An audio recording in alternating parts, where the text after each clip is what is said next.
अप्पी आमची कलेक्टर या मालिकेच्या आजच्या भागामध्ये आपण पाहणार आहोत. अर्जुन पोलीस स्टेशनमध्ये आहे आणि तो अप्पीचीच काळजी करत आहे. अप्पी लवकरात लवकर सापडावी असं त्याला वाटतंय आणि तेवढ्यातच चिंचुके आलेला आहे. चिंचुके अर्जुनला सांगतोय की जीजीची सगळी चौकशी केलेली आहे, पण मला वाटत नाही की त्याच्याकडे काही पुरावा मिळू शकेल. तेव्हा तिथे आर्या देखील आलेली आहे. आर्या डायरेक्ट अर्जुनला म्हणते की तुम्ही जे करताय ना ते चुकीचं चाललेलं आहे.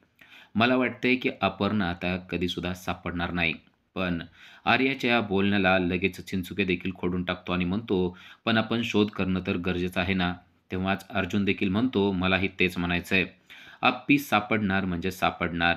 अप्पीला मी कसल्याही परिस्थितीत शोधून काढणार आहे," असं अर्जुनने आता विडाच उचललेला आहे. तेव्हा चिंचुके देखील म्हणतो, "साहेब तुम्हाला वाटतंय ना त्या सापडणार, तर मला देखील तुमच्यावरच विश्वास आहे. पण आर्या देखील अजून याच गोष्टीवर ठाम आहे की मला मात्र अजून असं वाटत नाही."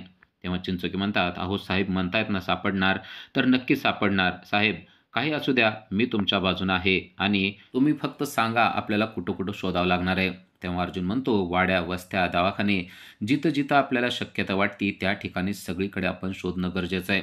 तुम्ही आत्तापर्यंत कुठे-कुठे शोध घेतलाय ना, त्या सगळ्याची यादी मला द्या. आपण त्याच्या आसपास देखील शोधून काढूया. सगळे गाव आपण पिंजून काढूया, प्रत्येक व्यक्तीला फोटो दाखवूया आणि काही जरी झालं तर अप्पी आपल्याला मिळायलाच पाहिजे." चिंचुके म्हणतात, "साहेब मला देखील तुमचं पटतंय. आपण त्यांचा शोध अजिबात थांबवायचा नाहीये. आपण खूप शोध घेऊया आणि त्यांना शोधून काढूया." अर्जुनला देखील चिंचुकेची गोष्ट आवडते. अर्जुन म्हणतो, "मला तुझ्याकडून हीच अपेक्षा आहे. चिंचुके तुम्ही आता चांगलं कामाला लागा." चिंचुके म्हणतो, की "साहेब मी आता खूप चांगलं कामाला लागलोय आणि लवकरात लवकर मी तुम्हाला ही गोड बातमी देणार आहे की आपल्या मॅडम सापडलेल्या आहेत." आर्याला मात्र त्यांचं बोलणं चाललेलं पटत नसतं. आर्याला असं वाटत असतं की शोधकार्य आता थांबवलं गेलं पाहिजे. इकडे घरी स्वप्नील आणि कदम बोलत आहेत. आत्ताच त्यांनी बातम्या ऐकलेल्या आहेत आणि अप्पी काय लवकर सापडत नाहीये या गोष्टीचं त्यांना वाईट वाटत आहे. पण त्यांना खरं तर या गोष्टीचं जास्त वाईट वाटतंय की ही गोष्ट जेव्हा अमोलला समजेल तेव्हा त्याला कसं वाटेल. कारण तो देखील सारख्या बातम्या ऐकतोय, वाचतोय आणि त्यामुळं त्याच्या देखील लक्षात आलेलं आहे की अप्पी लवकर सापडत नाहीये. या गोष्टीचं वाईट बापू आणि कदम यांना मात्र चांगलंच वाटतंय. तेवढ्यात अमोल तेथे आलेला आहे. मोनानं त्याच्यासाठी गरमागरम पोहे केलेले आहेत. पण आता अमोल म्हणतोय की माझी मम्मा लवकरात लवकर घरी येणार आहे. मला असंच वाटत आहे, असं म्हणून तो पोहे खात आहे. अमोलच्या या निष्पाप बोलण्याला आता काय मानावं आणि काय करावं असा प्रश्न घरातल्या सगळ्यांना पडलेला आहे. अमोलला जसं काही अप्पीचं वेडच लागलेलं आहे.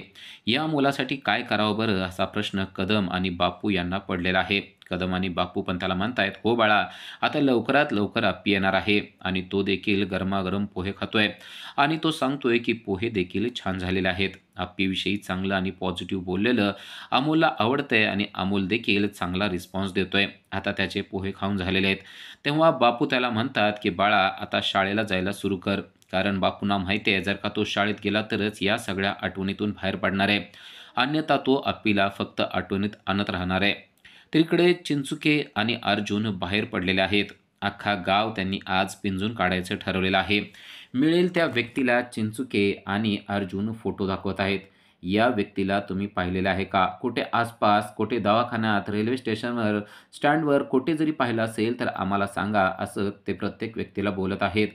गावातलं जो व्यक्ती दिसेल त्या व्यक्तीला तो ते फोटो दाखवतायत आणि विचारतायत की तुम्ही या व्यक्तीला पाहिलेला आहे का? कसलाही कंटाळा न करता आणि कसलाच थकवा न आणता त्यांनी आता अविरतपणे अप्पीला शोधायचंच असं ठरवलेलं आहे. इकडे ठरल्याप्रमाणे आता अमोल शाळेत चाललेला आहे. अमोल त्याची बॅग भरत असतो आणि तेवढ्यात मोठा चमत्कार झालाय. अप्पी आलेली आहे आणि अप्पीने अमोलला हाक मारलेली आहे. अमोलच्या तर डोळ्यावरच विश्वास बसत नाही. अमोल धावत पळतच अप्पीकडे जातो आणि अप्पी देखील त्याला पटकन स्वतःच्या मिठीत घेते. पटापट त्याचे पापे घेते आणि म्हणते, "बाळा कसा आहेस रे तू?" तेव्हा तो म्हणतो, "मम्मा बरं झालं तू आलीस. मला तुझी ना खूप आठवण येत होती. खूप म्हणजे खूप म्हणजे खूप. बरं झालं तू आली. आता ना मी तुला जाऊच देणार नाहीये. मी बघ आता शाळेत चाललेलो आहे आणि तुला माहिती आहे मी तुझ्यासाठी निबंध लिहिला आहे. आणू का? दाखवू का?" असं म्हणून तो निबंध घेऊन येतो. पण तोपर्यंत अप्पी निघून गेलेली आहे. त्याला कळत नाही की आता तर माझी मामा आली होती आणि एका क्षणात माझी मामा कुठे गेली आहे. मला भास झाला का? पण भास कसा होईल? मी तर तिला पाहिलेलं आहे. तिने मला मिठी मारली आहे. माझ्या डोक्यावरून हात फिरवलेला आहे. मला भास होणार नाही. ती नक्की आली होती असाच त्याचा ठाम विश्वास आहे. आणि तेवढ्यात रुपाली आत येते आणि लगेच अमोल तिला सांगतो, की "आत्ता इथं आप्पे म्हणजेच माझी आई ममा आलेली होती." आणि हे ऐकून रुपालीला मोठा धक्का बसलाय. तिला समजलंय, की अमोल तिची खूप आठवण काढत आहे म्हणून अमोलला भास होत आहेत. तर इकडे चिंचुके आणि अर्जुन यांनी सगळा गाव पिंजून काढायला सुरुवात केलेली आहे. त्यांनी प्रत्येक व्यक्तीला तो फोटो दाखवायला सुरुवात केलेली आहे. कोणतरी आपल्याला आपल्या आप्पीबद्दल सांगेल, कोणतरी म्हणेल, की आम्हाला आप्पी दिसली होती, असा त्यांचा एक विश्वास आहे आणि त्या विश्वासामुळंच ते सर्वांना फोटो दाखवत आहेत. आणि तेवढ्यात एक आजीबाई येतात आणि म्हणतात, "काय रे, कोणाचा फोटो आहे?" आणि अर्जुन त्या आजीबाईंना फोटो दाखवतो. त्या आजीबाई फोटो ओळखतात. "अरे, या तर कलेक्टर साहेब आहेत ना?" अर्जुन म्हणतो, "हो, या कलेक्टर साहेबच आहेत." त्या म्हणतात, "काय झालं यांचं?" तेव्हा अर्जुन सांगतो, की "या हरवल्या आहेत." तेव्हा आजी म्हणतात, "अशा कशा हरवतील? त्या नक्की माघारी येतील." "अहो, यांनीच तर माझे डोळे नीट केले. यांनीच तर तो कॅम्प ठेवला होता आणि त्या कॅम्पमध्येच माझ्या डोळ्याचं ऑपरेशन झालं. काय जरी झालं तर अशा देव माणसाला देव नक्की माघारी आणणार आहे. माझा ठाम विश्वास आहे बघ, नक्की, नक्की त्या माघारी येतील." असं त्या अर्जुनला सांगत असतात. तर इकडे रुपाली आता सर्वांच्या समोर आलेली आहे आणि तिने सांगितलंय, की अमोलला भास झालेला आहे. अमोल इतकी अप्पीची आठवण काढतोय, की त्याला आता अप्पी दिसायला लागलेली आहे. हे ऐकून बापूंना मात्र खूपच वाईट वाटतंय आणि आता सर्वांनी ठरवलंय, की त्याला शाळेत जाऊ द्यायला नको. उलट आता त्याच्या तब्येतीची काळजी करणं गरजेचं आहे. आपण त्याला घरीच ठेवूया असं सर्वांचं मत होत असतं. पण दिप्याचं मात्र मत वेगळं आहे. दिप्या म्हणतो, "तुम्हाला वेड लागलाय का? त्याला शाळेत जाऊ द्या. कारण शाळेत गेला तर मित्रामध्ये तो मिक्स होईल आणि जरा तरी आप्पीला विसरेल. घरात जर राहिला तर सारखा-सारखा तो एकच प्रश्न विचारत राहील, की माझी मामा कधी येणार आहे?" मी त्याची जबाबदारी पाहिजे तर घेतो, पण त्याला शाळेत पाठवणं गरजेचं आहे, असं त्याने सर्वांना सांगितलेलं आहे. आता त्याची ही गोष्ट सर्वांना पटत आहे. सर्वजण म्हणतायत, की दिप्या म्हणतोय ते बरोबर आहे. कारण जर का आपण अमोलला घरी ठेवलं, तर तो हेच प्रश्न विचारत राहणार.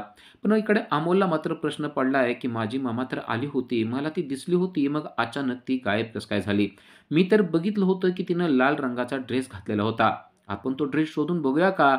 अशी जिज्ञासा आता त्याच्या मनामध्ये आहे आणि म्हणून त्याने कपाट उघडायचं ठरवून तो ड्रेस शोधायचं ठरवलंय. कपाट उघडून त्याने पटापट सगळे कपडे बाहेर काढून टाकलेले आहेत आणि त्याला तो ड्रेस देखील सापडलाय. परत एकदा अर्जुन आणि चिंचुके यांचं शोधकार्य सुरू झालंय. पण एक व्यक्ती त्या फोटोकडे बघत आहे आणि जरासा घाबरलेला आहे. तो घाबरलेला व्यक्ती अर्जुन आणि चिंचुके यांना दिसलेला नसतो आणि तो पळत पुढे निघून चाललेला असतो. आणि तेवढ्यात चिंचुके आणि अर्जुन यांचं लक्ष त्याच्याकडे गेलेलं असतं आणि पळून जाणाऱ्या त्या व्यक्तीच्या समोरच ते उभारतात आणि म्हणतात, "काय झालं?" तो व्यक्ती एकदम घाबरून जातो आणि "क कु कु कुठे? काय काय नाही, काय नाही?" असं म्हणायला लागतो. तेव्हा चिंचुके म्हणतो, "तुझी बोबडी का वळलेली आहे? काय आहे नक्की सांग?" तेव्हा तो म्हणतो, "अहो काहीच नाही." आता चिंचुके आणि अर्जुन त्याला फोटो दाखवतात आणि म्हणतात, "या फोटोतल्या व्यक्तीला कुठं पाहिलेलं आहे का?" तेव्हा तो जरासा घाबरून जातो आणि म्हणतो, "ह्या ह्या कोण आहेत? मला मला काय माहिती? अहो मला काय माहिती?" असं म्हणून तो घाबरत-घाबरत उत्तर द्यायला लागलाय.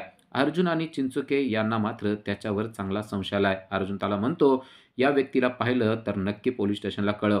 आणि इकडे अमोल पाहतोय, की तोच ड्रेस आप्पीनं घातलेला होता आणि तो ड्रेस तर घरी आहे म्हणजे आप्पी आलेले नव्हते. तेव्हा बापू आता त्याच्या जवळ येतात आणि म्हणतात, "बाळा, आप्पी लवकरात लवकर येणार आहे. आप्पीनं काय सांगितलंय ती असली नसली तरी आपलं कर्तव्य करत राहायचं, पण तू मात्र तुझं कर्तव्य करत नाही." अमोल म्हणतो, "म्हणजे मी काय करत नाही बापू?" तेव्हा बापू म्हणतात, की "तुला शाळेत जायला पाहिजे ना, तू शाळेत का जात नाही? आप्पी असती तर तू दररोज शाळेत गेला असता का नाही सांग बरं?"